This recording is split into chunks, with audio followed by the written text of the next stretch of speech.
আসসালামু আলাইকুম। সবাইকে শুভেচ্ছা জানাচ্ছি মাসুম মাহবুব।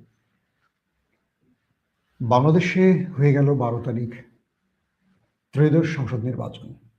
সেই নির্বাচনে আমরা দুটো ভোট দিয়েছি। একটি সংসদ নির্বাচনের জন্য, সরকার গঠনের জন্য, আরেকটি ছিল আমাদের গণভোট। এবং এই গণভোটটির প্রয়োজন ছিল আমাদের সংবিধান সংস্কার এবং জুলাই সনদ বা জুলাই চার্টারের আইনি বৈধতার জন্য। বাংলাদেশে এর আগেও গণভোট হয়েছে কয়েকটি ক্ষেত্রে।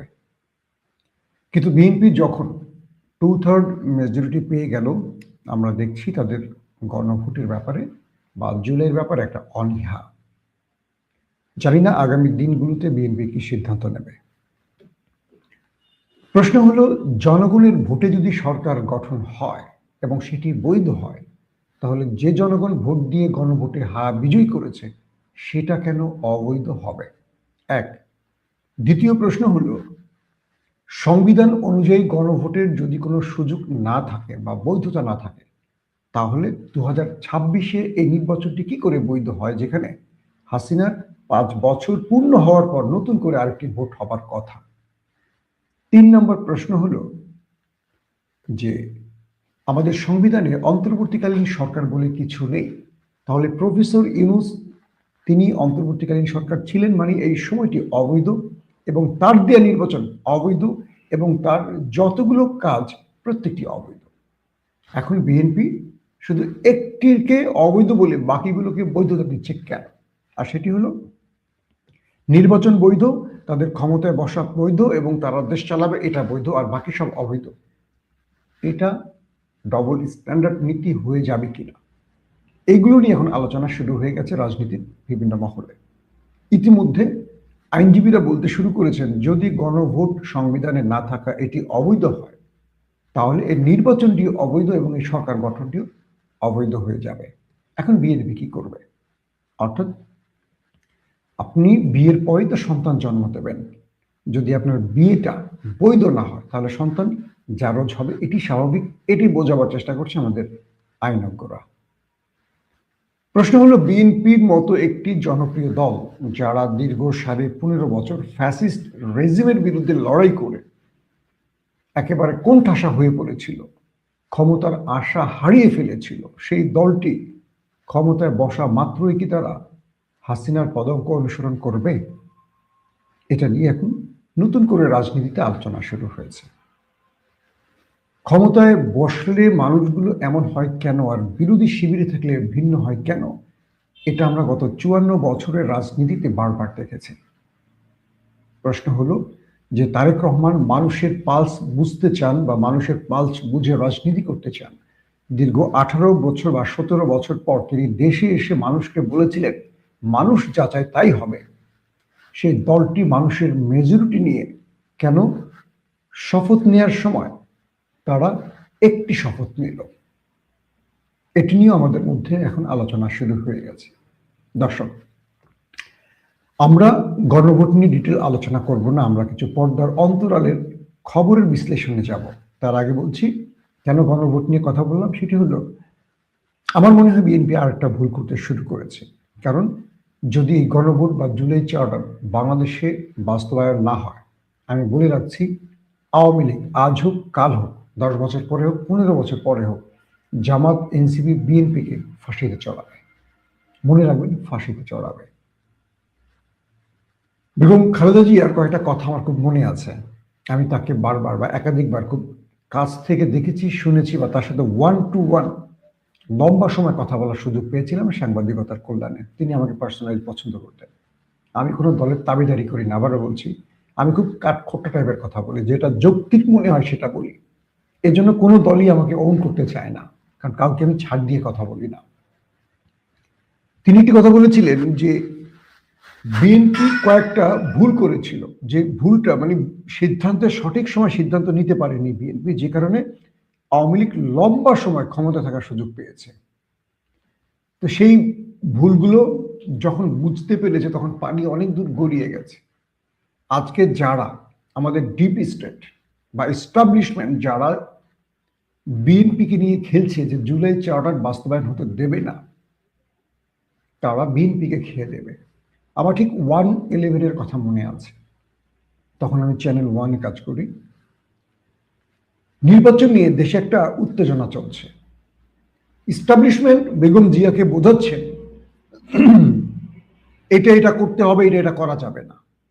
আবার সেই ইস্টাবলিশমেন্ট গোপনে হাসিনাকে বা বিরোধী শিবিরকে বোঝাচ্ছিল তোমরা এটা করো। অর্থাৎ এই দুটো দলকে নিয়ে ইস্টাবলিশমেন্ট বা ডিপ স্টেট খেলতে শুরু করে দিয়েছে। সেই খেলায় বিএনপি হেরে যায়, অর্থাৎ বিএনপি এটা ভুল ট্র্যাপে পাড়া দেয়। আর সে কারণে 1/11 আসে এবং বাংলাদেশের ইতিহাসে একজন ডাইনি 15.5 বছরের জন্য ক্ষমতায় বসে পড়ে, বিএনপিকে প্রায় ধ্বংস করে ফেলে। কিছু চাল ভুল করে, ওই ইস্টাবলিশমেন্ট এভাবেই খেলে। ধরেন একটা উদাহরণ দিয়ে বলি, অন্তর্বর্তীকালীন সরকারের একজন পাওয়ারফুল অ্যাডভাইজার আমাদের খলিল ভাই, তিনি এই সরকারের পররাষ্ট্রমন্ত্রী হলেন কি করে? চিন্তা করেন, কে এই খলিল, যাকে বিএনপি কখনো চায়নি। আমরা যদি আপনাদেরকে একটু সেই বক্তব্যগুলো শোনাই তাহলে তো আপনারা বুঝবেন যে এই খলিল ভাইকে কিন্তু বিএনপি চায়নি। একজন বিদেশি নাগরিককে আপনি জাতীয় নিরাপত্তা উপদেষ্টা করেছেন, আপনার কি সেই আক্কেল জ্ঞান নাই? একজন বিদেশি নাগরিকের কাছে এই দেশের সেনাবাহিনী নিরাপত্তা সংক্রান্ত রিপোর্ট প্রদান করবে কিভাবে ভাবলেন? এই বক্তব্যটি আমাদের আজকের স্বরাষ্ট্রমন্ত্রী সালাউদ্দিন ভাই দিয়েছেন আমাদের ডক্টর খলিলকে নিয়ে। প্রফেসর ইউনূসের আক্কেল নিয়ে প্রশ্ন তুলেছিলেন তিনি। প্রশ্ন হলো, সেই বিদেশি নাগরিক আজকে বাংলাদেশের সবচেয়ে গুরুত্বপূর্ণ মন্ত্রণালয়, পররাষ্ট্র মন্ত্রণালয়ের দায়িত্ব পেলেন কি করে? বলেন, এটা কি সিনেমার মঞ্চ? আপনি যখন ক্ষমতায় ছিলেন না, প্রশ্ন করেছিলেন একজন বিদেশি নাগরিকের কাছে এই দেশ নিরাপদ না, সেনাবাহিনীর রিপোর্ট প্রকাশ করবে, এটা কি মানে দেশের নিরাপত্তার জন্য সঠিক কিনা? এবং ইউনূস সরকারের আক্কেল জ্ঞান নিয়ে প্রশ্ন করেছেন। এখন কি আমরা বিএনপির আক্কেল নিয়ে প্রশ্ন করব যে তার মতো একজন বিদেশি নাগরিককে পররাষ্ট্র মন্ত্রণালয়ের দায়িত্ব দেওয়া হলো কি করে? অর্থাৎ এই যে রাজনীতিটা, যখন তিনি সরকারে ছিলেন না তিনি গলাবাজি করলেন, যিনি যখন সরকারে আসলেন তখন তিনি তাকে একদম সিংহাসনে বসিয়ে দিলেন। এই ডবল স্ট্যান্ডার্ড নীতিটা কেন? মাত্র কয়েকদিনের ব্যবধানে এটা কি করে হয়? আসেন আমরা আপনাদেরকে আরেকটা বক্তব্য শোনাই এটার এই বিষয়, মানে ডক্টর খলিল কি করে এই পদে বসতেন এটা নিয়ে পিনাকি ভট্টাচার্য বেশ অনেক আগে একটা নিরাপত্তা উপদেষ্টা নাকি পুলিশের নাম করাইতেছে, শোনা যাইতেছে ওনার সাথে নাকি তারেক রহমানের বরাবর হয়েছে, সিস্টেম হয়েছে, সেই জন্য তার বিরুদ্ধে বিএনপি নীরব হয়ে গেছে। আগে দেখেছিলেন না, একসময় মনে হয়েছিল খলিল। আমি আপনাদেরকে আরেকটা বক্তব্য শোনাই, এটা 9 নভেম্বরের একটা বক্তব্য। এটা পিনাকি ভট্টাচার্য তার একটা ভিডিওতে বলেছে। শোনা যাইতেছে ওনার সাথে নাকি তারেক রহমানের বরাবর হয়েছে, সিস্টেম হয়েছে, সেই জন্য তার বিরুদ্ধে বিএনপি নীরব হয়ে গেছে। আগে দেখেছিলেন না, একসময় মনে হয়েছিল খলিলুর রহমানকে তো না সরাইলে মুখ ধোবো না, ভাত খাবো না, ঘুম যাবো না আজকে রাতে, এটাই করছিল বিএনপি। এখন সবকিছু শান্ত, ঠান্ডা, পুকুরের মতো শান্ত। খলিলুর রহমান এখন তাদের সমস্যা না। ক্ষমতা একটা আশ্চর্য জিনিস, বুঝছাও। এই বক্তব্যটি আজকের না, এটা নভেম্বর মাসের 9 বা 10 তারিখে পিনাকি ভট্টাচার্য তার ব্লগিং চ্যানেলে বলেছিল। এখন দেখেন পিনাকি যে কথাটি বলেছিল এটা সত্য না মিথ্যা। তার মানে হলো আমাদের রাজনীতিতে পর্দার অন্তরালে অনেক কিছু হয়। দর্শক, ডক্টর খলিল একজন মেধাবী বুদ্ধিমান লোক, কিন্তু তাকে একসময় বিদেশের চর বলতেন, এখন তাকে বাংলাদেশের সবচেয়ে গুরুত্বপূর্ণ মন্ত্রণালয় দেওয়ার কারণে মানুষের দৃষ্টিভঙ্গিটা একটু ভিন্ন হয়ে গেছে, এটা মানতে হবে। বিএনপির সিদ্ধান্তগুলোকে আমি মনে করি তারা নিজেরাই বিতর্কিত করে ফেলছে। আমরা বিতর্কের সুযোগ পাচ্ছি কেন? আসেন, ভারত বিদ্বেষ পোষণ করে বিএনপির যে নেতারা তারা অনেকেই মন্ত্রী পরিষদে জায়গা পান না। এটা নিয়ে নতুন একটা প্রশ্ন উঠেছে। আমাদের air vice marshal Altaf Hossain, তিনি আমাদের সাবেক স্বরাষ্ট্রমন্ত্রী ছিলেন, তিনি কিন্তু মন্ত্রী পরিষদে নেই। লুৎফুজ্জামান বাবর, যিনি এই সরকারের মানে বিগত ফ্যাসিস্ট সরকারের রিজিমে সবচেয়ে নির্যাতিত একজন ব্যক্তি এবং ফাঁসির দুয়ার থেকে বেঁচে এসে তিনি আবার জনগণের ভোটে নির্বাচিত হয়েছেন, তাকেও কোনো গুরুত্বপূর্ণ পদে রাখা হয়নি। ডক্টর মঈন খান, তিনি একটু চীনপন্থী বলে তাকে বিবেচনা করা হয়, তাকেও রাখা হয়নি মন্ত্রী পরিষদে। ডক্টর ওসমান ফারুক, তাকেও রাখা হয়নি। রাখা হলো কাকে? আমির খসরু। আমরা জানি তিনি প্রতিবেশী একটি দেশের খুব বন্ধু। সালাউদ্দিন ভাই, তাকে নিয়ে অনেক প্রশ্ন আছে। এই যে মন্ত্রী পরিষদটা আমরা দেখলাম, এই মন্ত্রী পরিষদ দেখে তো আমাদের কাছে কিছু প্রশ্ন আসবেই। আমাদের জনগণ কি চিন্তা করবে সেটা ভিন্ন কথা, কিন্তু আমরা যারা গণমাধ্যমে কাজ করি বা সংবাদ নিয়ে আমরা নাড়াচাড়া করি, আমাদের কাছে আসলে প্রশ্নটা আসছে কি, উত্তরটা কি? যে তারেক রহমানকে আজ থেকে কয়েকদিন আগেও ভারত বিশ্বাস করেনি, পৃথিবী উল্টে গেল। তারেক রহমানের দূতরা যখন ভারতের সাথে বিভিন্ন বিষয়ে কথা বলেছে, ভারত কোনোভাবেই রাজি না। গত 15.5টা বছর আওয়ামী লীগকে সরিয়ে বিএনপিকে ক্ষমতায় বসানোর অনেক প্রশ্ন এসেছিল। একটা ফেয়ার নির্বাচন বিএনপি চেয়েছিল, কখনো হাসিনা থাকতে আওয়ামী লীগ ভারত রাজি হয়নি। সে তারেক রহমানকে ক্ষমতায় বসানোর ব্যাপারে ডিপ স্টেট রাজি হলো কি করে? রাজনৈতিক বিশ্লেষকরা বলছেন পর্দার অন্তরালে ভিন্ন কিছু আছে। অনেকে বলছেন তারেক রহমান প্রধানমন্ত্রী, কিন্তু পুতুল প্রধানমন্ত্রী, নেপথ্যে কলকাঠি অন্য কেউ লাগছে। এই প্রশ্নগুলো কিন্তু এই কারণে আসছে, তারেক রহমান দলের মধ্যে সবচেয়ে গুরুত্বপূর্ণ ব্যক্তি হলেও সিদ্ধান্তের ক্ষেত্রে অদৃশ্য শক্তি কাজ করছে, এমনও প্রশ্ন আসছে। সোশ্যাল মিডিয়াতে, গণমাধ্যমে, কলামে বুদ্ধিজীবীরা, পলিটিশিয়ানরা এই প্রশ্নগুলো তুলছেন। যখন ক্ষমতায় বসেই তারা শপথ নিলেন একটি, তারা সংস্কার পরিষদের শপথটি নেননি। তারা জুলাইকে বলছেন এটি গণভোট টনভোট, কিচ্ছু নেই সংবিধান, এখন এসে বলছেন। দুদিন আগে যারা এই সংস্কার কমিশনের বৈঠকের পর বৈঠক করেছেন, সব বিষয় একমত হয়েছে, হঠাৎ করে তারা এসে আমির খসরু বলছেন এইসব ভোকাস, সংস্কার মহাশয়, এগুলো সব ভোকাস, এগুলি কোনো সংবিধানে নেই, এগুলো কোনো ভিত্তি নেই। তার মানে আমরা বুঝতেছি পর্দার অন্তরালে কেউ খেলছে।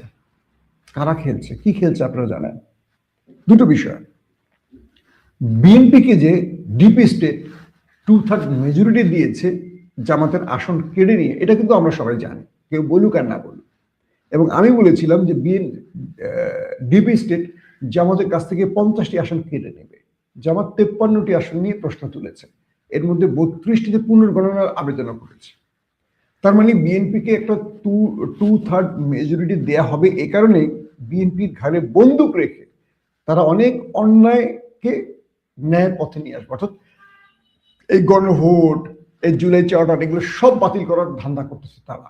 কিন্তু এগুলো আমি যতটুকু জানি তারেক রহমান এগুলোর পক্ষে, কিন্তু তিনি কিছু করতে পারছেন না, তার হাত বাঁধা আছে অদৃশ্য কোনো জালে। আমার মনে হচ্ছে, আমি জানি না আপনাদের কি মনে হচ্ছে, যে তারেক রহমান লন্ডনে বসে প্রতিটি বক্তব্য দিয়েছেন মানুষের পরিবর্তনে, মানুষের ভাগ্যের পরিবর্তনে। তিনি রাষ্ট্রের যে সংস্কারগুলো চেয়েছেন, আজকে তিনি সেটার পক্ষে দাঁড়াবেন না, এটা আমি মানতে পারি না। কেন যেন মনে হয় তিনি এখন কারো হাতের পুতুল হয়ে গেছে। আমাদের ডক্টর খলিলকে পররাষ্ট্রমন্ত্রী করা হয়েছে কেন? বলা হয় আমেরিকার চাপে। কারণ খলিল ডিপ স্টেটের লোক, তিনি ভালো লোক, মেধাবী লোক, কতটুকু দেশপ্রেমিক আমি জানি না, কিন্তু তিনি আমেরিকার চয়েস। এই পদটিতে বসতে চেয়েছিলেন আমির খসরু, এবং ভারতও চেয়েছিল আমির খসরুকে পররাষ্ট্রমন্ত্রী পদে, কিন্তু আমেরিকার সাথে পেরে ওঠেনি। আবার দেখেন আমাদের প্রধানমন্ত্রী মানে তারেক রহমানের পররাষ্ট্র বিষয়ক উপদেষ্টা করা হয়েছে আমাদের খুব কাছের বন্ধু মানুষ হুমায়ুন ভাইকে। আমরা লন্ডনে এক টিমে কাজ করতাম, তো হুমায়ুন ভাই তিনি কিন্তু দেশপ্রেমিক এবং বুদ্ধিমান লোক। দীর্ঘ প্রায় 1-1.5 যুগ তারেক রহমানের পররাষ্ট্র অ্যাডভাইজার হিসেবে কাজ করেছেন হুমায়ুন ভাই, এবং এর আগে তিনি লন্ডনের একজন জনপ্রিয় মেয়রের অ্যাডভাইজার হিসাবে কাজ করেছিলেন। তিনি থাকেন লন্ডনে, এখন তিনি দেশে আছেন এবং পররাষ্ট্র উপদেষ্টা হিসেবে কাজ করছেন। যে কজন ব্যক্তি বিএনপির ভারত ঘেঁষা বা ভারতের আদর্শ পুষ্ট বলা হচ্ছে, এদের অধিকাংশ মন্ত্রিত্ব পেয়েছে। যারা চীন ঘেঁষা অনেকে বাদ পড়েছে। কারণটা কি? এগুলো এখন আলোচনা আসবে, ক্রমান্বয়ে বিএনপিকে এই উত্তরগুলো দিতে হবে। কারণ একটা বিষয় বলে রাখি, ভারত জিয়া পরিবারকে বিশ্বাস করে না, জিয়া পরিবার ভারতকে বিশ্বাস করে না। তারেক রহমান, যার বাবা মারা গেছে, যার মাকে স্লো পয়জনিং করে হত্যা করা হয়েছে, কারাগারে রাখা হয়েছে, যার কোমর ভেঙেছে, তিনি কখনো আওয়ামী লীগকে ক্ষমা করতে পারেন না, তিনি কখনো ভারতকে ক্ষমা করতে পারেন না। কিন্তু যখন দেখবেন এক্ষেত্রে বিএনপি একটু দুর্বল বা বিএনপি এক্ষেত্রে একটু ভিন্ন পথে হাঁটছে, তখনই বুঝবেন অদৃশ্যের খেলা। কারণ যারা এই ক্ষমতার মসনদ তৈরি করেছে, যারা 2/3 মেজরিটি এনে দিয়েছেন জাল ভোট কারচুপি করে, ইঞ্জিনিয়ারিং করে, তারা এই বিএনপিকে দিয়ে ভিন্ন কিছু করাতে চায়, আর সেটা জনগণের বিরুদ্ধে চলে যাবে। এতে করে আমি মনে করি বিএনপিকে আওয়ামী লীগের পথে নিয়ে যাচ্ছে। আওয়ামী লীগ যেভাবে ধিকৃত হয়েছে, দেশ থেকে বিতাড়িত হয়েছে, সে অদৃশ্য শক্তি কোনো না কোনোভাবে ক্ষমতার লোভ দেখিয়ে বিএনপিকে যেন সেই পথে না আয়। এটা আমাদের ভালোবাসার দল। এই কথাগুলো বলি কেন জানেন? যখন দেখি জনগণ তাদের সিদ্ধান্তগুলো মেনে নিতে পারছে না।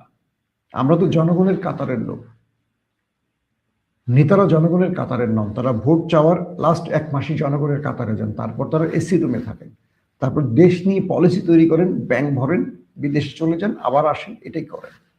আমরা যারা কথা বলি প্রতিদিন কয়েক হাজার কমেন্ট পাই, এটাই জনগণ। আমরা মাঠে যাই, এটাই জনগণ। তারা বলে এই সিদ্ধান্ত সঠিক না ব্যাঠিক। তা আমার কাছে মনে হচ্ছে যে এই মুহূর্তে বিএনপিকে সিদ্ধান্ত নিতে হবে। তাদেরকে ধ্বংস করে দেওয়ার আগে শেষ আলোটা জ্বালিয়ে দিল কিনা ডিপ স্টেট, অর্থাৎ ক্ষমতায় বসিয়েই যেন বিএনপিকে শেষ করা যায়, এই পলিসিটা তারা নিল কিনা।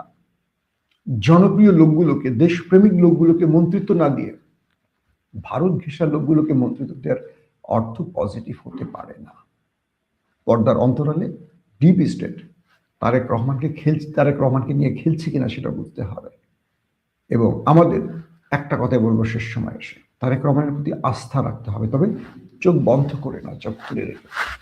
তিনি বা জিয়া পরিবার এই দেশের জন্য জন্ম নিয়েছে, জিয়া পরিবার এই দেশের জন্যই কাজ করে, এবং জিয়াউর রহমান এই দেশের জন্য কাজ করতে করতে শহীদ হয়েছে। খালেদা জিয়া আপোষহীন ছিলেন দেশের ক্ষেত্রে, জনগণের ক্ষেত্রে। তিনি আপোষ করেননি। তিনি আপোষ করলে হাসিনাকে তাড়িয়ে তাকে আবার ক্ষমতায় বসাতো ডিপ স্টেট। সেই পরিবারের, সেই রক্তের তারেক রহমান ভুল করতে পারেন না আমার বিশ্বাস। তাই আমাদের আরো সতর্ক হতে হবে। বিএনপির ব্যাপারে আবেগ বিসর্জন দিয়ে আমাদেরকে বাস্তবিক হতে হবে। একটা জিনিস মনে রাখবেন, কখনো কখনো প্রধানমন্ত্রীরা কারো জালে আটকা পড়ে যান। বেগম জিয়ার শেষ কথাটি দিয়ে শেষ করবো আজকের ভিডিও। ভারতের চাপ আসছে তার উপর কোন একটা চুক্তির বিষয়। বেগম জিয়া কোনোভাবেই রাজি নন, এটা দেশের বিরুদ্ধে যাবে, এটা তার মুখের থেকে বলা। আমি একটা বই লেখার কাজ করছি, ইনশাল্লাহ বইটা হয়তো আপনার কথাগুলো পাবেন খালেদা জিয়াকে নিয়ে। তো সেখানে বেগম জিয়ার উপরে ভারতের চাপ, কোনো না কোনোভাবে এই বিলটা মানে এই চুক্তিটা করতে হবে ইন্ডিয়ার সাথে। খালেদা জিয়া কোনোভাবেই রাজি না। কি করবেন? ডিপ স্টেট তার উপর চাপ তৈরি করছে খালেদা জিয়ার উপর। শেষ পর্যন্ত তিনি বিরোধী শিবিরে করলেন কি, তার নিজের ব্যক্তিগত এজেন্সিকে দিয়ে তথ্য ছেড়া দিলেন আস্তে করে খালেদা জিয়া। কেন ছাড়লেন? যেন বিরোধীরা ব্যাপক আন্দোলন শুরু করে দেয়। তিনি জামাতকেও তখন ডেকে বলে দিয়েছেন যেটাকে নিয়ে যত পারেন আন্দোলন করেন। বাস মাঠ গরম করে ফেলছে বিরোধীরা, এমন আন্দোলন সংগ্রাম। বেগম জিয়া পুলিশকে বলে কোন একটা জায়গায় একটু পুলিশকে বলছেন যে একটু বেশি মারমুখী হও, যাতে জনগণ আরো খেপে যায়। পুলিশ একটু মারমুখী হলো, জনগণ আরো খেপে গেছে। শেষ পর্যন্ত খালেদা জিয়া বললেন না, কোনোভাবেই এই চুক্তিটা আমি করতে পারবো না, দেশের মানুষ খেপে গেছে। সেইভাবে দেশটা রক্ষা করেছিলেন। এই যে প্রধানমন্ত্রীদেরকে আমরা অনেক কিছু বলি, প্রধানমন্ত্রীদের হাত কোথাও না কোথাও বাধা থাকে। ইন্টারন্যাশনাল এস্টাবলিশমেন্ট, ডিপ স্টেট, এরা অনেক বড় বড় খেলোয়াড়, এবং জীবন নিয়ে চলে যাবে। তারেক রহমান সিদ্ধান্ত না মানলে দেখবেন জিয়াউর রহমানের পরিণতি হতে পারে। তাই বলছি, আমরা আস্থা রাখবো, অন্ধবিশ্বাস নয়। এই দলটার প্রতি আমাদের ভালোবাসা আছে, কিন্তু আমরা এই দলটাকে ছিনতাই করতে দেব না কাউকে।